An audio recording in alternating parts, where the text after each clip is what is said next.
네, 투매의 원인을 파악하느라 진땀을 빼고 계실 것 같습니다. 지금 현재 구간의 니케이도 보면 우리와 별반 다르지 않은 모습 속에서 3% 넘어가는 급락의 전개가 되고 있고요.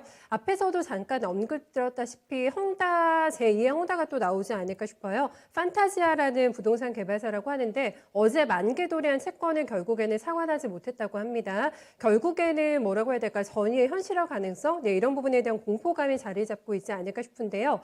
이런 때일수록 조금 더 냉정하게 시장에 대한 큰 그림 그려봐야 될 것 같습니다. 이재필 전문가 도움 받아보겠습니다. 전문가님 안녕하세요.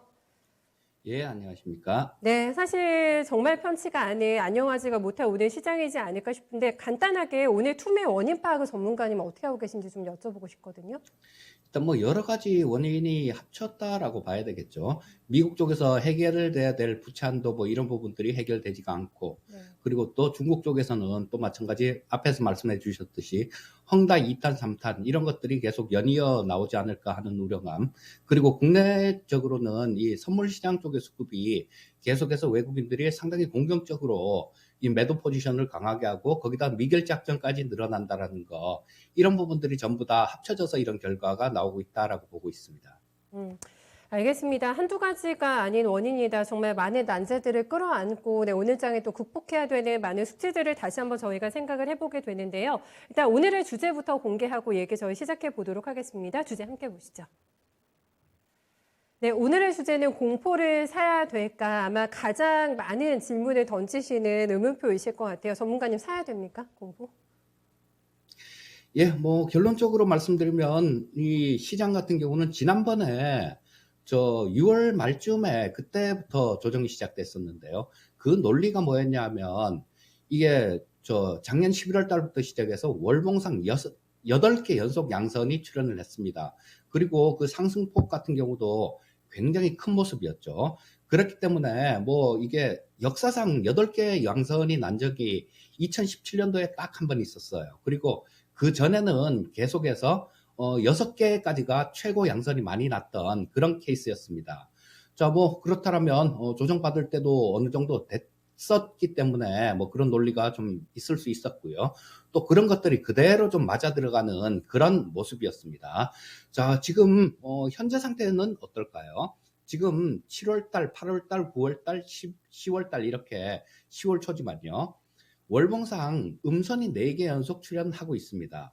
자, 음선이 4개 연속 이렇게 출현하고 있다는 얘기는 지난 2015년도에 한번 음선이 월봉상 4개가 연속 출현한 적이 있었어요. 자, 그때도 마찬가지고 또 저때 서프라임 모기론 사태 때 그때는 음선이 월봉상 6개가 출현한 적이 있었습니다. 하지만 이런 부분들을 좀 자세하게 좀 뜯어갖고 보면요. 자, 이 4개째 음선이 이렇게 강하게 출현했던 그런 시점을 보면 어김없이 아래 꼬리를 달고 위로 올라오는 모습이었어요. 자, 그렇다면 뭐 이번에 기술적으로도 확률적으로 보더라도 이 아래에서 이 월 초에 좀 강하게 이렇게 하락한다라면 월 중반 이후로는 이렇게 아래 꼬리를 달고 올라올 수 있는 그런 모습이 나타난다라고도 볼 수 있을 거고요. 또 이 제니 델런 재무장관이죠. 하신 얘기가 10월 18일 정도면 미국 정부에 현금이 고갈된다라는 그런 얘기를 했습니다. 자, 그렇다면 그때가 되게 되면 이 의회에서도 더 이상 그냥 버티고 있지 못할 겁니다. 만약에 그게 잘못돼서 최악의 경우로 간다라면 미국은 정말로 이게 패권을 잃을 수 있는 그런 어마어마하고 엄청난 일이죠. 그리고 우리나라 같은 경우도 마찬가지고 전 세계가 지금 현재 이 존재하고 있는 그 달러에 대한 그런 질서 자체가 흔들리는 그런 사안이다라고 보시면 될 것 같습니다. 그렇기 때문에 중반 이후로는 해결이 난다라고 보시고요. 자, 그러면 뭐 여러 가지 확률적으로 보더라도 그렇고, 그 다음에 주변 돌아가는 이런 분위기들을 보더라도 뭐 가능한 그런 매수가 가능한 그런 구간이다라고도 볼 수 있을 겁니다. 미국의 디폴트가 어느덧 2주 앞으로 다가왔습니다. 이게 결국에는 해결 수순을 밟을 거다라는 게 전문가님의 전망이신 것 같고, 그래서 아마 주 월 큰 그림은 지금 월 중반 이후에 돌아서는 흐름 예상해 주셨는데, 월의 큰 그림은 그러니까 전약 후강, 이 패턴으로 잡아주셨습니다. 기준점이 디폴트였는데, 근데 아직까지 해결에 대한 기미가 보이지 않고 있는 상황이잖아요. 왜 이렇게 유야부야 지금 얘기가 길어지고 있는 걸까요? 자, 이거는 민주당하고 공화당의 갈등이 아니라 여당하고 야당의 갈등이 아니라 여당 내의 갈등입니다. 민주당 진보 세력하고 중도 세력하고 이 두 세력의 갈등이다라고 볼 수 있는데요. 자, 공화당 쪽 같은 경우는 일단 일관되게 정부에서 하는 일, 뭐 부채 한도도 그렇고요. 전부 다 나는 반댈세 뭐 이렇게 얘기를 하고 있고요. 그렇다면 이 민주당 의원들이 뭐 하원은 장악하고 있고 상원에서도 절반을 장악하고 있기 때문에 똘똘 뭉쳐진다라면 이런 것들이 극복이 가능할 겁니다. 하지만 민주당 내부에서 인프라 예산안이나 뭐 이런 거 관련해 갖고 입장차가 상당 부분 좀 크게 존재한다라는 게 문제죠. 자, 민주당 진보파의 경우는 3조 5천억 달러의 복지, 교육 뭐 같은 뭐 그런 것들은 포함된 예산안을 좀 요구를 하고 있고요. 민주당 진보파에서는. 민주당 중도파에서는 3조 5천억 달러의 예산이 너무 크다고 축소를 요구를 하고 있습니다. 자, 그 결과 하원에 지금 1조 2천억 달러의 예산안이 계류가 돼 있죠. 이 부분에 대해서도 우리는 3조 5천억 달러의 이 복지 예산이나 뭐 이런 것들이 통과되지 않을 경우에는 이쪽도 반대를 할 것이다라고 천명을 했어요. 자, 그래서 낸시 펠로시 하원의장도 27일 날 9월 27일 날 이 1조 2천억에 대해서 상정을 한다 그랬다가 이 설득에 실패를 했겠죠. 다시 9월 30일로 이렇게 연장을 했다가 9월 30일 날도 이걸 상정을 하지를 못했습니다. 그리고 지금 뭐 오늘 들리는 얘기로는 10월 말에 상정을 할 것이다라는 그런 얘기를 합니다. 또 바이든 대통령도 마찬가지 의회까지 방문을 해서 이 의원들을 직접 설득에 나선 상황인데요. 이 부분도 지금 현재로 와서는 제대로 먹히지 않은 그런 상황인 걸로 볼 수 있을 것 같습니다. 알겠습니다. 또 하나의 좀 공포심을 자극할 만한 여러 가지 요인들 중에서 남북 관계가 어느 쪽으로 흘러가는 건지 오늘도 종목들의 시세를 보면 종잡을 수 없다고 생각하시는 분들 많으실 것 같아요. 어떻게 오늘 대북들의 약세 원인을 좀 파악해야 되는지 전략까지 그리고 돌아가는 상황까지 함께 좀 파악을 해주세요. 김근희. 자, 일단 뭐 북한하고 대화 분위기는 벌써 이미 예견됐던 일이죠. 자, 뭐 셔먼 부장관이 아시아 순방할 때 통신선이 복원됐었습니다, 처음에. 자, 이런 것들은 사전에 물밑에서 접촉을 했다라는 거, 그런 부분들을 얘기해주고 있는 거고요. 자, 통신선은 단절 전에 우리 문 대통령께서도 그런 말씀을 하셨죠. 4월 달부터 김정은 위원장하고 친서를 교환했다라는 사실을 말씀하셨습니다. 자, 그리고 통신선 단절된 상황에서 성김 대표는 그런 얘기를 했었죠.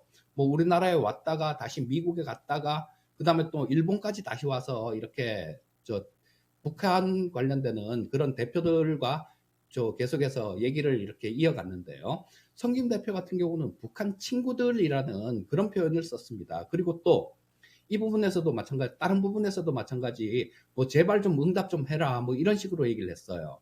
자, 이런 것들은 미국 정부의 정책이 북한 쪽에 좀 어느 정도 좀 친화적인 뭐 좀 대화 분위기로 이어가려는 그런 부분들이 상당히 좀 강하다라고 보고 있습니다. 그리고 또 북한에서도 마찬가지였어요. 북한이 우리 군사훈련하는 동안 열병식을 하고 금수산 공원 참배를 했었죠. 그런데 그때 참여한 인물들을 보게 되면요. 우리 군사훈련 한다고, 야, 니들 군사훈련해? 알았어. 그러면 밤에 잠 못 자게 해줄게. 라고 그렇게 위협을 했던 리성건 같은 경우는 그 자리에서 빠졌었습니다.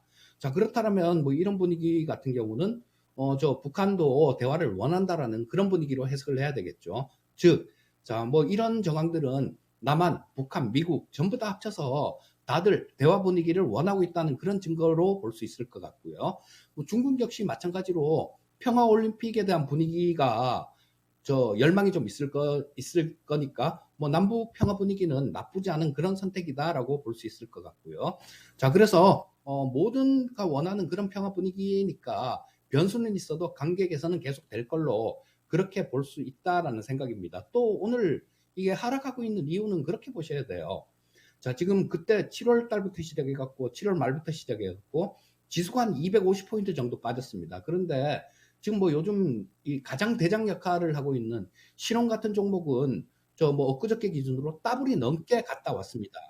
자, 그렇기 때문에 이런 부분들이 뭐 좀 조정이 이렇게 있는 부분들은 좀 당연한 조정 뭐 이렇게 생각을 하셔도 될 거고요. 예. 경우에 따라서 생각하기에 따라서 상당히 부담이 될 수도 있습니다. 그렇기 때문에 이런 부분들 같은 경우는 좀 돌아가는 순환매 이런 전략을 생각하시면 좋을 것 같은데요. 네, 자, 이 부분 전문가님. 같은 예. 경우는 시간 관계상 더 자세한 부분은 오늘 저녁에 배워야 산다에서 좀 말씀드리도록 하겠습니다. 네, 대화를 산다해서 저희 조금 더 기회 엿보도록 하고 제가 서두에 질문을 먼저 드려가지고 공포를 사야 됩니까? 큰 그림을 한 줄로 좀 짧게 요약해 보면서 저희 시간 마무리 지어볼게요, 전문가님.